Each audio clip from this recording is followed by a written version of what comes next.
Magandang gabi po. Welcome sa ating programang Patnubay sa Kalusugan. Ngayon po ay sasagutin po ang katanungan po ni Alden. Nagpa-doktor po ako at nagpa-laboratory. Pina-check ko yung dumi ko. Ang findings po, acute gastroenteritis. May infection sa dumi at may UTI pa ako. Kahapon lang natapos ang pag-inom pa ng antibiotic. May reseta rin pong probiotic. Matagal po ba ang gamutan na acute gastroenteritis? Salamat po. Gusto ko pong malaman kung ano yung sagot.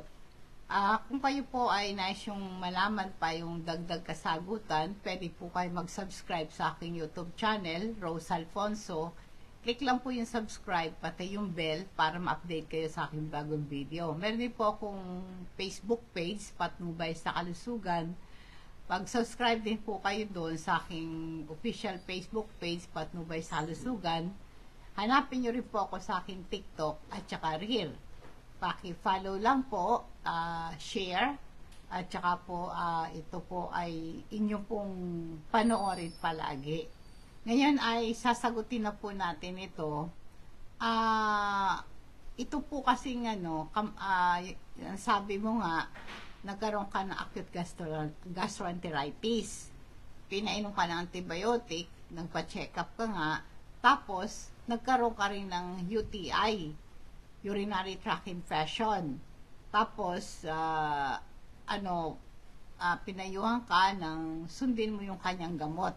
Kung ano yung tinagubilin, kaya sinunod mo naman, nag-antibiotic ka. Pagkatapos ay nagbigay pa sa iyo ng probiotic. Ngayon po, ang marami akong ibibigay sa inyong informasyon kung anong dapat mong gawin. Kasi yung kasing possible na acute gastroenteritis, pwede ka rin magkaroon ng UTI at the same time. Ayon sa pag-aaral, yung mga tao nagkaroon ng acute gastroenteritis ay nagkakaroon ng UTI dahil kasi yung bakterya nag-cause ng UTI, maaring nag-travel ito mula sa ating rectum papunta sa urethra hanggang papunta sa pantog. Kaya ang simptoma ng gastroenteritis at UTI ay minsan mahirap silang i-distinguish, pero magkaibang condition ito. Minsan nakakaroon kayo ng lagnat, nagsusuka ka, at nagdadiarrhea ka, masakatan tiyan, at meron kang burning sensation. Kaya nga sabi ko nga, at the same time, yung gastroenteritis, at the same time, pwede kang magka-UTI. Dahil nga yung mga bakterya, nag-cause ng gastroenteritis galing sa tumbong mo, pwedeng mag-travel ito sa, sa pantog mo. So ngayon, ano ang dapat mong gawin? Kasi yung acute gastroenteritis, ang tawag po dito ay stomach flu. Namamaga yung stomach mo at bituka mo dahil sa viral o kaya bacterial infection. Minsan dahil din ito sa mga parasite or lason. Ang vitamin C po at Super B complex, ito ay tumutulong pampalakas ng ating immune system panlaban sa infection.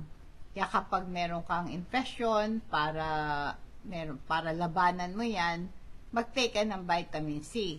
Tumutulong kasi ang vitamin C para meron kang protection sa cell damage mula ng free radical. Katulong po ng Super B complex.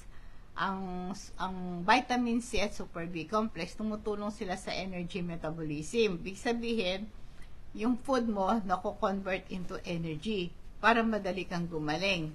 At napakahalaga ito sa normal function ng cell at ng katawan natin, itong vitamin C na yan. Tsaka po yung vitamin C na yan, ito'y tumutulong para ma-reduce yung chronic diseases, para hindi matagal kang magkasakit, para mabilis kang gumaling, para sa ganon, yung severity ng sakit mo, mababawasan kung umiinom ka ng vitamin C, Super B complex, dahil nag-increase yung energy level mo at it boosts your energy level at nare-reduce yung fatigue.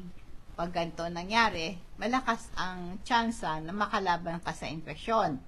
Sabayan mo silang pag-inom 30 minutes before breakfast once a day kasi pareho silang water-soluble vitamins. Ang acute gastroenteritis po, ito ay common sa mga bata, sa mga older people, ganon. Maring ito po'y madedevelop ito within 1 to 3 days. After na na-expose ka sa infection, mararamdaman mo yan within first 3 days. Ang common symptoms po niyan, yung ang diarrhea, pagsusuka, sakit ng tiyan, lagnat, sakit ng ulo, at pananakit ng kalamnan. Kaya po ngayon, pag meron kang gastroenteritis, ang lining ng stomach mo at saka lining ng bituka mo ay nagkakaroon po ng infeksyon dahil sa mga maaring nakainom pa ng maruming tubig at saka dahil sa mga bakterya nakapasok or parasite nakapasok sa tiyan at bituka mo, nagkakaroon ka ng gastroenteritis. Kaya nga po itong gastroenteritis na to ay dapat gamutin mo kaagad, no? Agad-agad para hindi ito lumala. Ngayon, paraan po, 'di ba? Sabi mo nga, meron ka ring ang sanhi kasi niyan, hindi lang po mga bakterya itong bakterya na nagko-cause ng UTI din, yung E. coli. Ito yung bakterya na nakikita sa bituka, yung E. coli, na nakakapasok sa ating urinary tract at nag-travel yan sa ating pantog. Kaya gastroenteritis, pagkatapos po yung UTI ay nagkasabay. Kaya ngayon, para ma-prevent yan, inom ka ng maraming tubig. No, lagi kang umiinom ng tubig tapos umiihi ka para mailabas mo sa katawan mo yung bakterya. Kaya ngayon, ang iyo pong pag naghuhugas ka, 'di ba, inom ka ng tubig. Tapos naghuhugas ka mula sa itong harapan papunta dun sa likod. Hindi yung pag naghuhugas ka ay dito sa likod papunta sa may harapan. Kaya ngayon, iwasan mo yung mga yung feminine wash, yan. At saka inom ka ng cranberry juice. Yung cranberry juice, ito po'y merong compound nagpe-prevent ng bakterya para hindi mag-stick ito sa wall ng ating urinary tract. Pag meron kang question tungkol sa UTI mo, pwede kang pumunta sa doktor mo. Ngayon, sa bahay nga, mamamanage mo yung UTI mo, pahinga ka, yung parang maraming tubig, at saka kailangan kung mataas ang lagnat mo, pagkatapos merong dugo sa dumi mo, ay kailangan punta ka talaga sa doktor. Meron ka dapat correct diagnosis and treatment. Kaya ngayon, kapag meron po kayo para ma-prevent ka itong acute gastroenteritis at saka yung UTI, lagi ka naghuhugas ng kamay, no? Especially pagkat galing mo sa toilet, paglabas mo rin sa toilet. Ngayon, pag may asawa ka, pag nakipag-contact ka sa asawa mo, kailangan inom ka muna ng tubig, maghugas ka before and after na makipagtalik ka.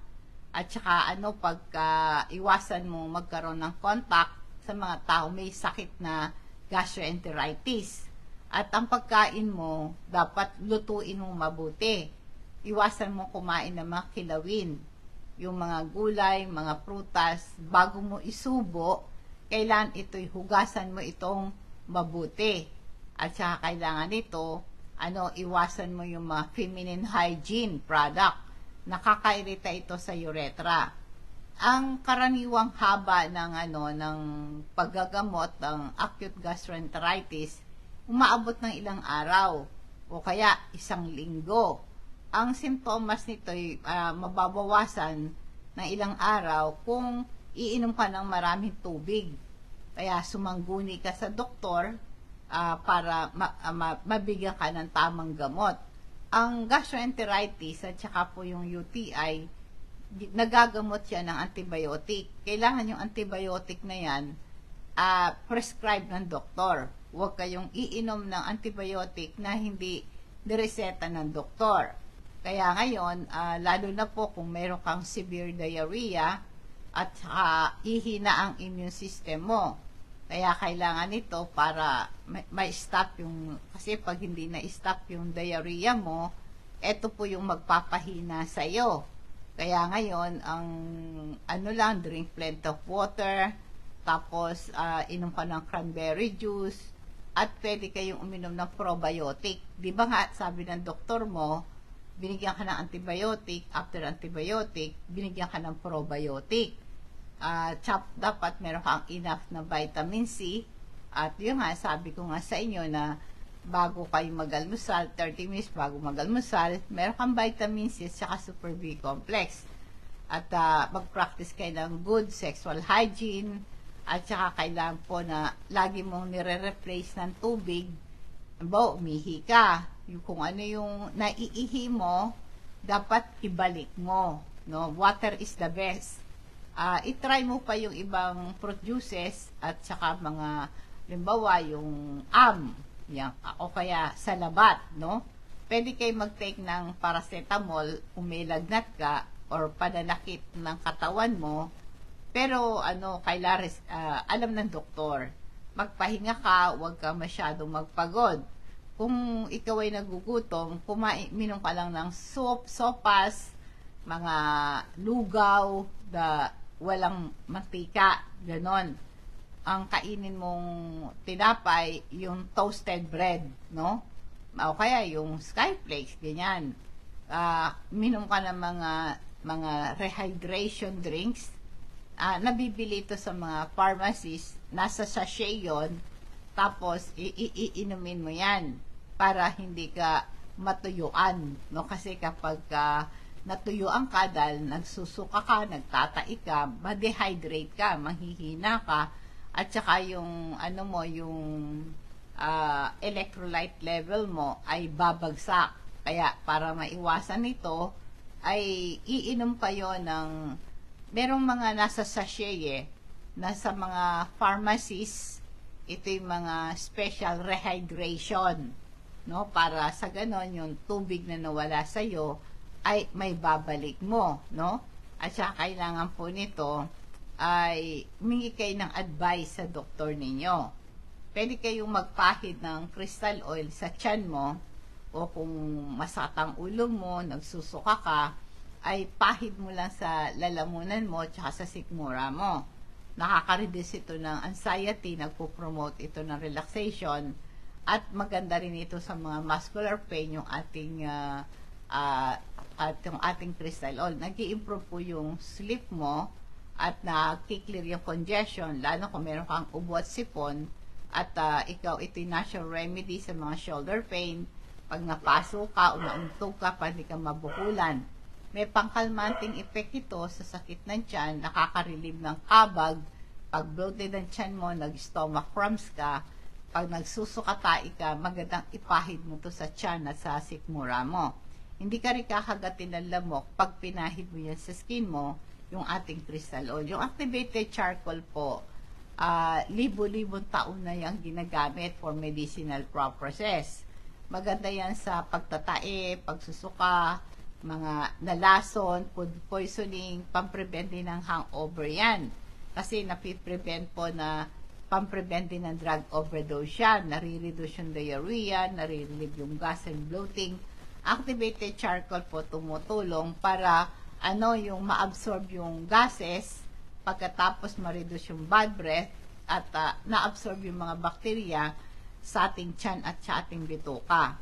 Ang magandang liquid na iinumin kung meron kang gastroenteritis, pwede kayong bumili ng Gatorade. Ito po yung sports drink or kaya water para ma-prevent na matuyuan ka. Pagka nagsuka ka, tumai ka na madam, nagsuka ka, inom ka kagad ng tubig, no? Maaring lagok-lagok ka palagi. Wag po yung marami, lagok-lagok lang ng tubig ng pag-inom mo.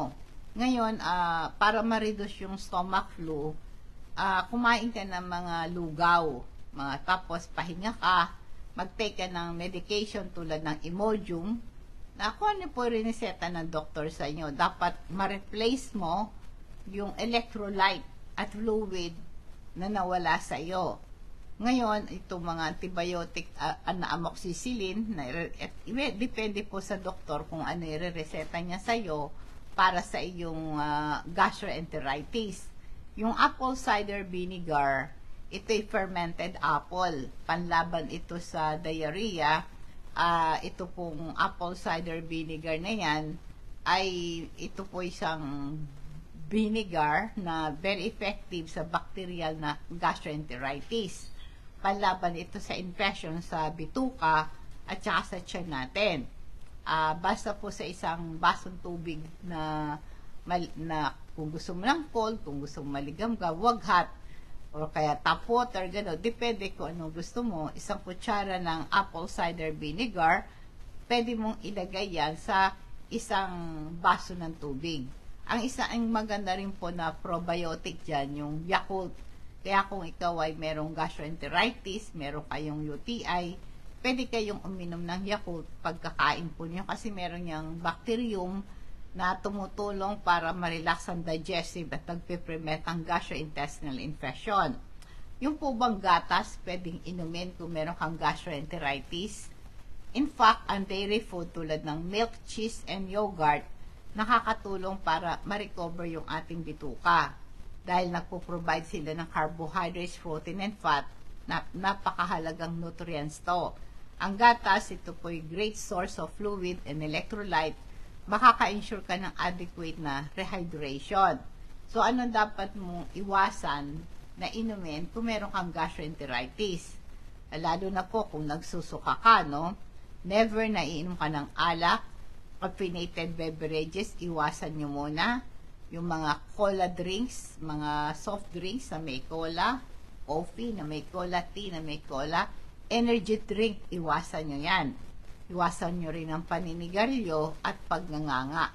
Kaya kung meron kang reseta ng probiotic mula sa iyong doktor, mahalaga na sundin mo ang kanyang payo. Ang paggamit ng probiotic, ito'y maganda sa acute gastroenteritis. Nagdudulot ng benepisyo sa tiyan at magiging normal yung microbial balance. Masiguraduhin mo, sundin mo yung tamang dosis nito pag inom ng probiotic, no?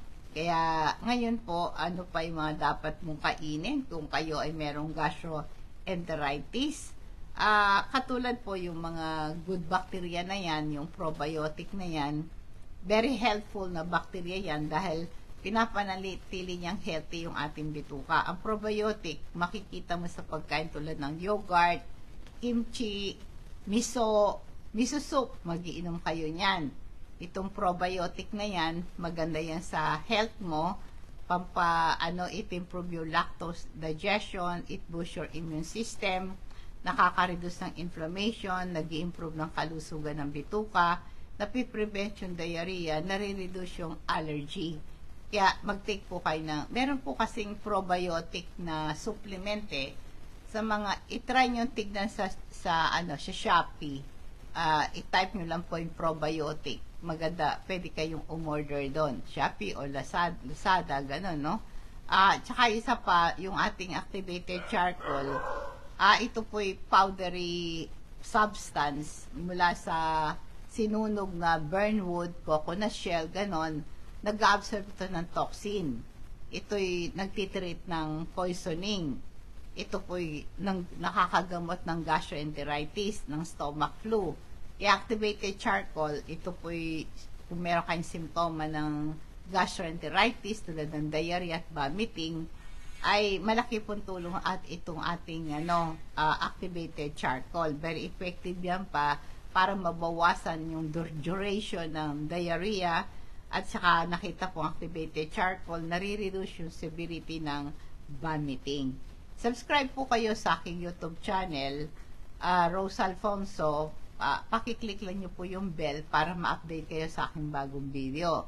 Sa akin naman pong Patnubay sa Kalusugan na Facebook page, pwede rin po kayong mag-subscribe, paki-follow, like, and share nyo din. Ganon din sa aking TikTok, paki-click lang po yung follow, like, and share. Ganon sa aking Reel, ganon din po. Kung nais nyo pong masubukan yung ating mga health products, pwede nyo po akong i-chat sa aking Facebook page, Patnubay sa Kalusugan. Bigyan nyo lang po yung pangalan, address at cellphone number ninyo. Padi-deliver ko po sa LBC. Cash on delivery, i-charge po sa inyo ang shipping fee. Dadako po tayo sa ating food for thoughts bilang pagwawakas. Philippians chapter 4 verse 13. Ang sabi, I can do all things through Christ who strengtheneth me. Magagawa ko lahat dahil sa lakas ng loob sa akin ni Kristo. Alam mo, ito po'y magagawa natin lahat, no? Dahil sa lakas ng kaloob ng Panginoon sa atin. Kung tayo po ay nagbe-behave ng hindi tama, ito po, hindi ito excuse action. Kailangan po wag tayong mag-excuse sa ating mga bad behavior na hindi tama sa mata ng Diyos. Ang katotohanan na ang lakas ni Jesus Christ na binibigay sa atin, na meron tayong ability to live a godly life at magkaroon tayo exercising discipline and self-control. Ang pagpili ay nasa atin. Kaya i-claim po natin, magagawa mo lahat, ang lahat ng bagay, magbago ng ating pag-iisip. Kung meron tayong mga kahinaan, mahina tayo sa temptation, magkakaroon tayo ng lakas ng loob kung ang ating Panginoon, i-claim natin yung ang kanyang promise sa atin, Philippians 4:13, I can do all things through Christ who strengtheneth me.